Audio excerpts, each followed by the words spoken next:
Do you ever feel like you just don't have the time? You feel like you're always playing catch up and you're always late.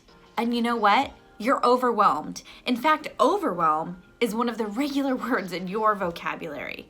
Well, you know what? I know exactly how you feel because I used to feel that way. I always said, you know what? If I'm not running my business is running me. And I will tell you that early on in my career, my business was running me into the ground. I mean, I worked early in the morning. We're talking 7 in the morning. That's early for me. Until 9 o'clock at night. I had no off switch. And I was in a scarcity mindset that if I didn't answer the call, I would lose the business. And then I realized that is not a way to live life, and that I wasn't going to find the joy and the balance and the happiness that I desired if I was constantly chasing. So I'm going to give you an awesome script that I implemented into my business, and I'm going to help you learn how to set the boundary with your clients.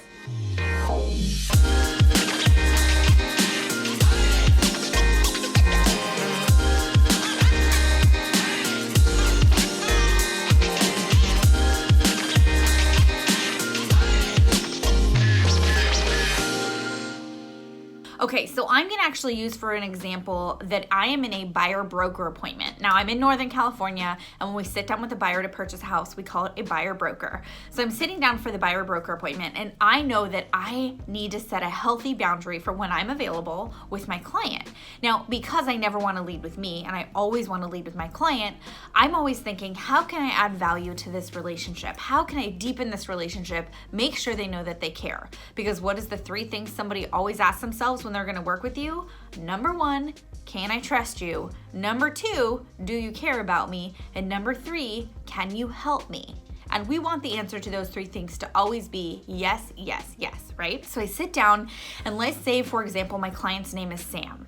Now, I'm going to lead with Sam. So I say, hey, Sam, I'm looking at the sheet here and I see that we have taken, your information down. I have your name, your phone number, your email address. First off, Sam, what is the best way you prefer to be contacted? And I'm secretly praying he says text message, right? Because we all love a good text. And he says, oh, you know what? Actually, I love phone call. And I say, perfect. So I have this consult sheet and I circle phone call and I have his phone number. And I was like, Sam, it's really important to me that I respect your personal boundaries in this relationship. So let me ask you, Sam, what time do you get up in the morning and maybe what time do you get to the office? And he goes, well, I get up around, 6:30. I shower, I go to the gym, shower, you know the drill. Get my kids ready for school, get breakfast, and I get to the office about, I'd say maybe 8:30 or 9. I'm like, okay, perfect. So 9 o'clock. And Sam, what time do you get home and start making dinner and kind of unwind for the day? And Sam says, somewhere around 5:30, 6 o'clock. And I'd go, okay. So Sam, is it safe to say that your hours, the best time for me to reach you is 9 in the morning until maybe 6 o'clock at night? And Sam says, yeah, sure. That works for me. And you know what I say? I say, Sam, oh my gosh, that's really funny. Your hours are just like mine. Well, almost like mine. I'm actually available from 9 a.m. until 7 o'clock in the evening. Now, Sam, of course, if something happens and it's an emergency, feel free to reach out to me. And if it's not an emergency, I'll get back to you the next business day. So what I do there, I led with Sam. I found out when Sam's available, and then I said my hours. So I set my hours. Now, what happens, I set up a portal for Sam. He goes home that night. He pops open a bottle of wine with his girlfriend. He's so excited to look for the house. Now it's 9:30 at night, and Sam, he finds the house, you guys. He's like, this is the perfect house. I want to buy it. I'm in. I got to text Rachel. So Sam text messages me at 9:30 at night. He's like, hey, Rachel, can you call me? We found the perfect house. We're so excited. Now, it's 9:30. I told Sam that my boundary, that I'm available till 7 unless it's an emergency. So if I call Sam at 9:30, if I call him like he asked, well, I've now set my new boundary for 9:30 at night.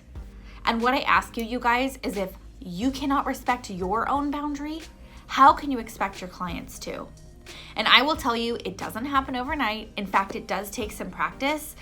And it is such a powerful thing because as you're going through this business and as you're working on your craft and fine-tuning what you say and how you say it, All that is, you guys, is it's a script. But I wasn't saying, you can't call me, I'm not available. I'm saying, hey, Sam, what's your boundary of the best times for me to respect your time? And then conveniently, I get to then mention the best time to respect my time. So I highly encourage you guys to implement that into your business. Set the boundaries. Remember, if you're not running your business is running you. We all talk about having this life by design, and yet what does it actually mean to you? You know, to me, a life by design, it's doing what I want, when I want, with who I want to do it with. And I know that setting healthy boundaries around my real estate business or my shampoo company, you know, we have 4 businesses right now. If I'm not setting a healthy boundary, then my marriage suffers, my health suffers, my sleep suffers, and that's all the good stuff. Work's fun, and the good stuff is what really matters. I hope you guys found value in today's chat about how to set a boundary with your clients. As always, I'm here for you. I want you to live the best, the most beautiful life possible, the most balanced life possible, my friends. Make sure that you subscribe to me on YouTube, hang out with me on Instagram, let's chat on Facebook. I'm here for you. I love being a part of your life and your business. Have an awesome day.